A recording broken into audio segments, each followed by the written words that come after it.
Guys, yeah, it sucks, but a person needs a certain standard of living to survive, and another one to prosper. Where are you? Scott here, and thanks guys for coming back to the Renaissance Spirit channel. And for my first-time guests, welcome. I hope you all get something from this. First, this is episode 1 of a 4-part series. Once they're all released, I'll put the combined video up, because really, it's one train of thought, and in episode 3, I talk about something pretty controversial without stirring any controversy, and in episode 4, the final, I do a big reveal and offer a solution to what we need to do in this moment. In this video, I'm speaking directly to the angers and frustrations of many white men in America who haven't carved out a future and identity because society is ignoring them. And it's why so many men are asking themselves what it means to be a man in the 21st century. I've done videos on that topic, guys, if you're interested. DEI and affirmative action may have been the wrong solution for the right reasons. That may have made things worse for many of you, but I'll get to that in episode 3. My point. You know your quality of life and your wallet is getting smaller, as it is for most Americans, and a lot of you are wondering, if it's this bad now, how worse is it going to get? These topics are important, and for that reason, these videos might be longer than you're used to, but you have valid concerns, and you deserve more than a rush job for clicks and more to feed the algorithm.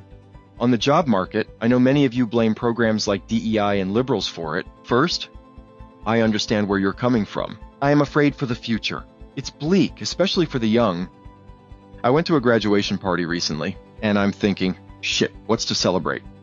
Don't get me wrong, graduating and completing anything is a huge accomplishment, and they're rites of passage that everyone deserves, maybe even more so in times of uncertainty. Things to believe in and cling to. What I mean is, with AI taking jobs, possibly even sentience within the next couple of years, the costs of tariffs, the additional expenses we'll be paying because of the cuts to the government under Trump and Doge, the economic and political costs of living in a less than democratic country, climate change, increase in personal and societal costs, worse health outcomes, pollution, microplastics, diseases, the list goes on. We're facing so many things at once. I understand why people are stressed, scared, or angry. Do you think AI will make your life better or worse? Drop it in the comments. I want to know what you think. The problem is, as it always has been, we live in a world of winners and losers. Many countries tried to get rid of that cycle, but not us in America. Actually, our standard of living and the deficits and the ever-increasing concentration of wealth it brings are going to fewer and fewer of us. And so, while the right blames the left, it's the billionaires laughing all the way to the bank. This isn't some organic distrust for the left. It's propaganda that's been going on for decades. Here's why they're laughing all the way to the bank. Because the fight is the point. Because none of this is organic. Culture wars are manufactured propaganda. They don't just happen. They're designed, packaged, and sold.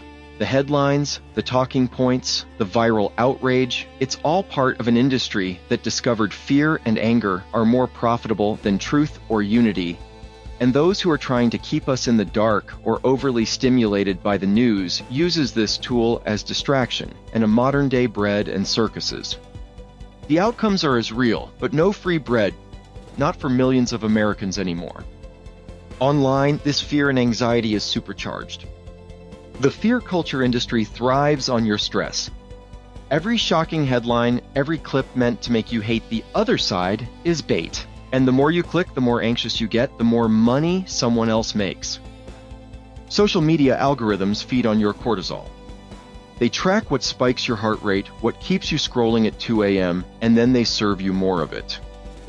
It's not designed to make you smarter or happier. It's designed to keep you hooked, stressed, and divided. The same is true of most of the online dating apps. As I discuss in my video, The Truth About Online Love and Dating, some of it is a scam just to grab your time and attention, while they make bank and all you got was another swipe or like, that doesn't pan out. Just look doom scrolling or hate speech online. It never satisfies and never changes anything for the better. And here's the key. The division isn't a bug. It's the plan. If conservatives believe liberals are destroying the country, and liberals believe conservatives are irredeemable villains, then we'll never sit down and realize we're both getting robbed by the same people.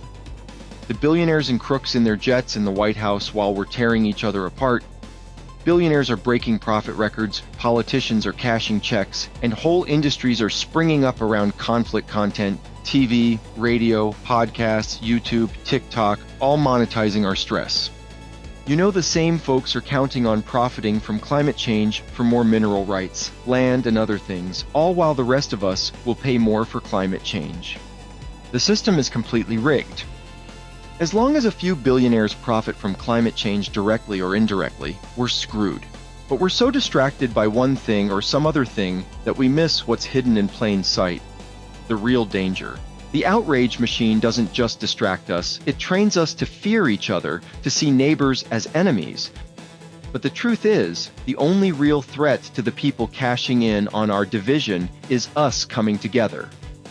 One voice, one movement. Because unity is stronger than fear, and that's exactly what they're most afraid of. So there's a lot to worry about, but I hope this video puts it in perspective as to the culture wars. We've covered a lot of ground already. In our next episode, we'll pick up at that line in the opening where I asked, a person needs a certain standard of living to survive and another one to prosper. Where are you? We'll discuss the essentials for survival, other items that you might not think about that impact quality of life, and we'll look at your experience and how it compares to others. Thank you for watching. If you prefer seeing me on camera, watch this reveal video of me next. This is the Renaissance Spirit. Not just a channel, but a movement for those who choose curiosity over apathy, conscience over comfort, and courage over collapse. We explore the fractures of our world, from history and politics to culture, identity, and civilization itself. Because the Renaissance isn't over. It's waiting inside anyone bold enough to ask, what legacy will I leave?